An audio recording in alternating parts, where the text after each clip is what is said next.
हरि हैं, राजनीति पढ़ी आए।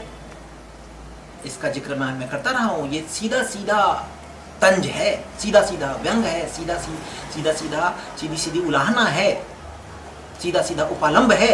विरह जन्य उपालंब इसको कहेंगे। प्रेम का जो भाव है, प्रेम के दो पक्ष हैं, एक है श्रृंगार और एक है विरह।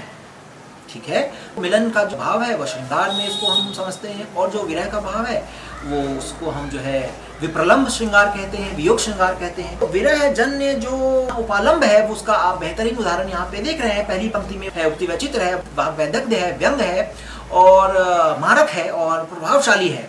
क्यों? क्योंकि इसमें इतना सौंदर्य है, इतनी कलात्मकता है। सीधे सीधे वो कहती है हरि है, राजनीति पढ़ी आए।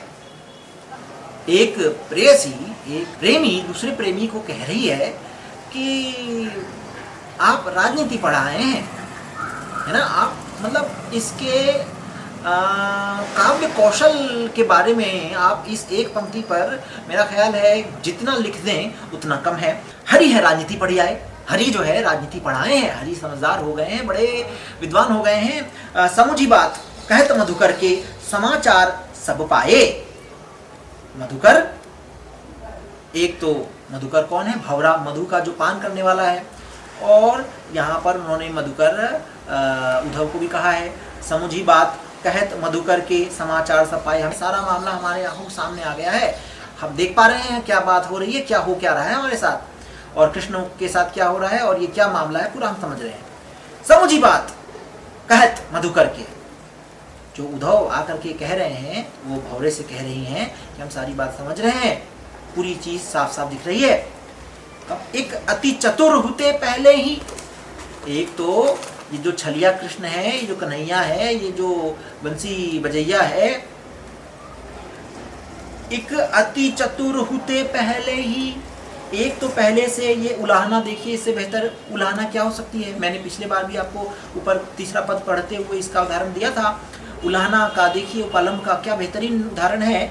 एक अति चतुर होते पहले ही, पहले से इतने चतुर थे, है ना, इतने चतुर कि जिसको चाहे उसको जैसे चाहे परास्त कर दें, अपने वश में कर लें, जिस प्रकार चाहे उस प्रकार से जीत लें। अब गुरु ग्रंथ पढ़ाए। अब गुरु मतलब मैंने क्या बताया था, क्लिष्ट कठिन ग्रंथ आप जानते हैं। अब और ये बड़ी बड़ी मोटी किताबें, गुरु ग्रंथ पढ़ाएं, और वो गुरु ग्रंथ किसका है? जरूर ज्ञान का गुरु ग्रंथ होगा, तभी हमें ज्ञान झाड़ने के लिए भाई साहब उद्धव को भेज दिया है। अब गुरु ग्रंथ पढ़ाए, अब लग रहा है मोटे मोटे ज्ञान के ग्रंथ और पढ़ बैठे हैं।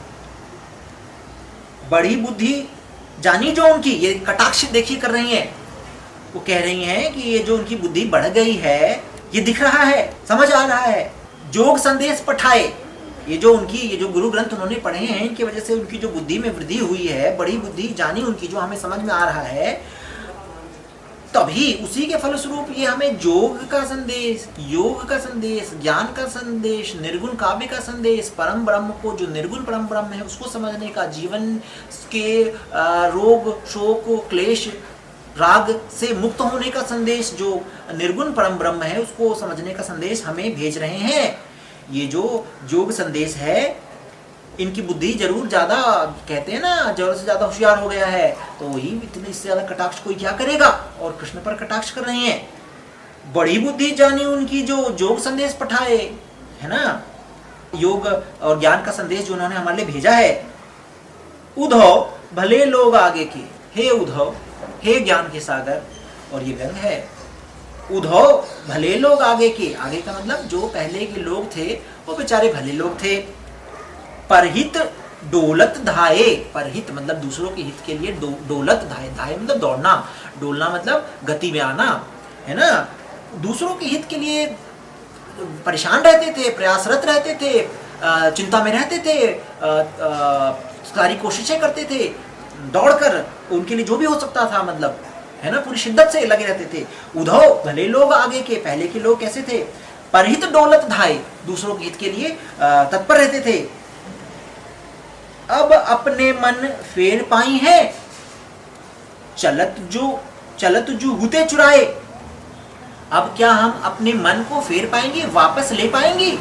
अब अपने मन फेर पाई है, चलत जूहते चुराए, जाते समय कृष्ण ने जाते जाते जो हमारा मन हर लिया था, चुरा लिया था, क्या हम उनको वापस पा सकेंगी? ते क्यों अनीति करें आपुन, जे और अनीति छुड़ाए।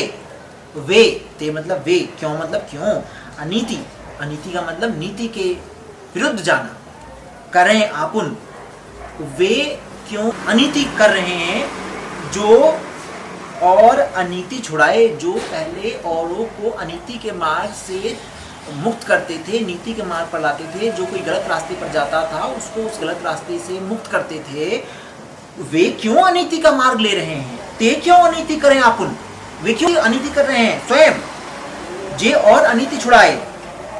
राजधर्म तो यह सूर, अब देखिए गोपियां क्या कर रही हैं, राजधर्म की बात कर रही हैं, कृष्ण के लिए कर रही हैं।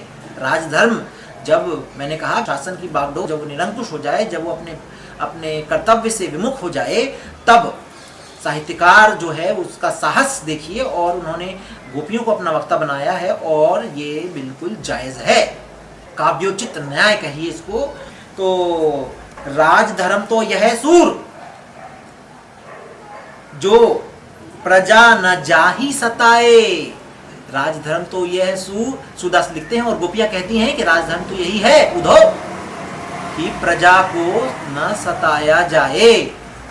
गोपियों द्वारा उद्धव को राजधर्म याद दिलाया जाना सूरदास की लोक धर्मिता को दर्शाता है। और मैंने कहा था ये दो शब्द अगर आप समझ लें तो आप अपने साथ एक उपलब्धि लेकर आगे जाएंगे, और उस पर मैंने बात की थी। और वो ये बात, राजधर्म की क्या बात है, वो कहती है राजधर्म क्या है, राजा का धर्म क्या है। और देखिए साहित्यकार जनता का प्रतिनिधित्व करता है, जनता की आवाज बनता है, जनता की चेतना को वो अभिव्यक्त करता है, जनता के सामूहिक अवचेतन को वो अपनी लेखनी के माध्यम से अभिव्यक्त करता है, इसीलिए वो जनता का रिप्रेजेंटेटर होता है, उसका प्रतिनिधित्व करता है। और साहित्यकार का साहस देखिए कि वो राजधर्म की बात करता है, और ये बात सूरदास को अमर बनाती है, क्योंकि ये जो राजधर्म है, ये राजधर्म जब से इंसान पृथ्वी पर है तब से कुछ लोग नेतृत्व करते हैं और एक धर्म का निर्वहन करते हैं, और जब तक इंसान पृथ्वी पर है ये धर्म, इस धर्म का निर्वहन होता रहेगा। उसको कहते हैं राजधर्म, नेतृत्वकर्ता का जो धर्म है, जो राजा का धर्म है वो राजधर्म। और साहित्यकार का साहस देखिए, और साहित्यकार का यही काम है, और वो जनता का प्रतिनिधित्व करते हुए गोपियों के माध्यम से कहते हैं राजधर्म तो यही सूर, राजधर्म तो यह सूर, जो प्रजा न जाहि सताए, कि प्रजा को सताया ना जाए। तो ये अद्भुत काव्य आपने देखा, इसके बारे में जितना कहा जाए उतना कम है। मेरा ख्याल है समय और आपकी जो है धैर्य की परीक्षा का भी प्रश्न है, तो मैं इसको अब यहाँ पर रोकता हूँ। अब मैं सीधे सीधे पाठ समक कर दूँ, तो इस पाठ को मैं कैसे, तो ये पाठ जो है, इस पाठ में उपालंब मैंने आपसे कहा, फिर उलाहना कहा, तंज कहा। उपालंब उलाहना का प्राचुर्य है, अपनत्व का भाव है। मैंने आपसे कहा था वो गोपियों का जो उपालंब है, जो उनकी मार्मिकता है, उनके जो मनोभाव हैं, उनकी जो भावनाएं हैं, उसको सूरदास ने अपनी लेखनी के माध्यम से स्वर दिया है। तो ये जो अपनत्व का भाव है गोपियों का कृष्ण के प्रति, उसका परिचायक है यह पाठ। और अलंकार जो है, जिस पर मैंने पाठ के बीच बीच में बात नहीं कही है, मेरा ख्याल है कि आप उन अलंकारों को देख पाएंगे। उपमा अलंकार हो, चाहे उत्प्रेक्षा अलंकार हो, अनुप्रास तो कहने की जरूरत नहीं है, अनुप्रास के तो अब माहिर होंगे आप। तो उपमा है, रूपक है, उत्प्रेक्षा है, वहाँ पर जनु, जानो, मनु, मानो, मनहु, जनहु, है ना। तो इस तरह के जो भी, जहाँ पर अब मुझे दिख नहीं रहा, तो मैं आप देखेंगे, और मुझे यकीन है आप मेरे सक्षम विद्यार्थी हैं। उपमा अलंकार की छटा जो है आपको हमेशा देखने को यहाँ मिली है, उत्प्रेक्षा अलंकार, है ना। यहाँ पे उपमेय जो है ना, स्वयं उपमान बन जाता है। वक्रोक्ति तो वक्रोक्ति का तो ये पूरा पाठ उदाहरण ही है। और ये अलंकार, उसकी भाषा जो है वो ब्रज भाषा है। ब्रज भाषा के बारे में मैंने पाठ के शुरू में कहा था, औकारांत भाषा है। औ जो ध्वनि है उसकी बहुलता है, प्रचुरता है पाठ में। अच्छा, जो ये तो उसका शिल्प पक्ष हो गया, भाषा का पक्ष हो गया, उसकी संरचना का पक्ष हो गया, उसके रूप का पक्ष हो गया। मैंने आपको बार बार बात करते हुए कहा है कि किसी पाठ के दो पक्ष होते हैं, भाव पक्ष और उसका शिल्प पक्ष। ठीक है, उसको आप रूप पक्ष कहें, भाषा शिल्प शैली के माध्यम से उसको आप समझें। एक भाव पक्ष में, तो भाव पक्ष में तीन चीज़ें हैं जिसको आपको यहाँ पर ध्यान रखना पड़ेगा। एक तो भ्रमर गीत सार जो है, इसकी जो मौलिकता है, इसका जो अनोखापन है, इसका जो अलहदापन है, इसकी जो यूनिकनेस है, वो क्या है कि ये इन्होंने श्रीमद् भागवत से इसको लिया है, लेकिन ये बहुत आगे गए हैं। इन्होंने ग्राम जीवन और कृषि संस्कृति से इसको जोड़ा है, सगुण निर्गुण के द्वंद्व को उन्होंने यहाँ पर संबोधित किया है, और वो इसकी ज़रूरत थी, वो कहिए कि नीड ऑफ द आर। क्योंकि कबीर हुए, जायसी हुए, वो लोग ज्ञान मार्गी हुए और उन्होंने ज्ञान की बात कही, परम ब्रह्म की बात कही, और कबीर ने ज्ञान के माध्यम से कही, जायसी ने प्रेम के माध्यम से। अब समस्या जनता के सामने थी, क्योंकि जनता जो है, सर्वसाधारण जो जनता है, जो बहुसंख्य जनता है, जो जन समाज है, उसके लिए ज्ञान की क्लिष्ट सब बातें उनकी समझ से ऊपर है। तो उसको सगुण और निर्गुण का द्वंद्व उस समय समाज में था, उसको उन्होंने इस भ्रमर गीत सार के माध्यम से एड्रेस किया और निर्गुण पर सगुण की जीत को दिखाया, जो उस समय की जरूरत थी। और उन्होंने इसके लिए नायक चुने हैं, और लोक नायक हैं, जन नायक हैं, वो कृष्ण हैं, और वो कृष्ण मनुष्य कृष्ण है। सूरदास ने कभी उनको यहाँ पर मेरा ख्याल है ईश्वर के रूप में नहीं देखा है। तो जब सूरदास ने नहीं देखा, स्वयं कृष्ण ने नहीं देखा, तो हमें भी कृष्ण को, मैं भी कृष्ण को मनुष्य के रूप में देखने का हिमायती हूँ जी। तो इसको हम एक कविता के रूप में देखते हैं, सबसे पहले एक काव्य के बेहतरीन उदाहरण के रूप में देखते हैं, कला के रूप में देखते हैं, और तभी हम इसके साथ न्याय कर पाएंगे। ऐसा मैं समझता हूँ। आप मुझसे डिफ़र कर सकते हैं, आप मुझसे अलग सोच सकते हैं, और ये मेरी लिए उपलब्धि होगी। मेरे विद्यार्थी अगर मुझसे अलग सोचें तो मैं उस दिन मैं कहते हैं ना कि अंग्रेजी में क्या है, मोर देन हैप्पी। मेरे लिए वो दिन बहुत मैं एक शिक्षक की उपलब्धि होती है जब आपके विद्यार्थी आपसे अलग सोचते हैं, और हम हमारा मकसद है यही हम। तो चलिए, खैर मैं लौटता हूँ।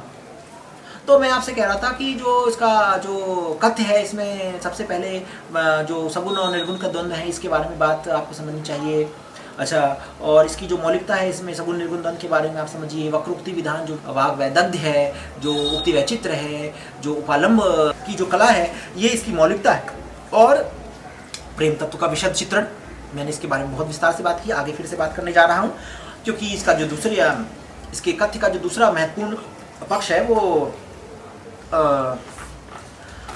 प्रेम का विशद चित्रण है। प्रेम को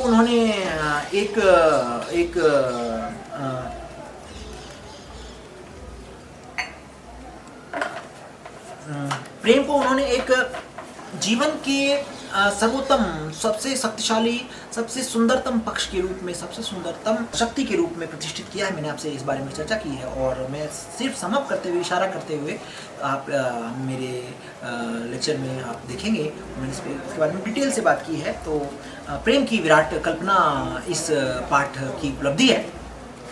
और तीसरी बात, जो आप उसको कथ्य में लेना चाहें तो कथ्य में ले लें, शिल्प में लेना चाहें, उसके स्टाइल में लेना चाहें, संरचना में, रूप में लेना चाहें तो रूप में ले लें। और वो बात है उपालंब काव्य के रूप में भ्रमर गीत सार की कलात्मकता। उपालंब अपने आप में, मैंने आपसे कहा, उलाहना है, और व्यंग है, वाग वैदग्ध्य है, उक्ति वैचित्र है। तो ये सब चीज़ें कुल मिला के आपको इस पाठ के माध्यम से देखने को मिली हैं। और मेरा ख्याल है कि आपको कुछ जिज्ञासा अगर मैं इसके माध्यम से जगा पाया हूँ, इसको पढ़ने की, समझने की, तो मेरा काम पूरा हो जाता है। और आगे के प्रश्नों के लिए तो हमेशा विकल्प है ही। आप YouTube चैनल पर मुझसे बात कर सकते हैं, सवाल कर सकते हैं, और ये मेरे लिए, एक शिक्षक के लिए यही इनाम है। और ज़्यादा बात ना करते हुए मैं अपने आप को यहीं पर रोकना चाहता हूँ। बहुत शुभकामनाएं, बहुत बहुत शुक्रिया, आपने मुझे सुना, बहुत बहुत शुक्रिया।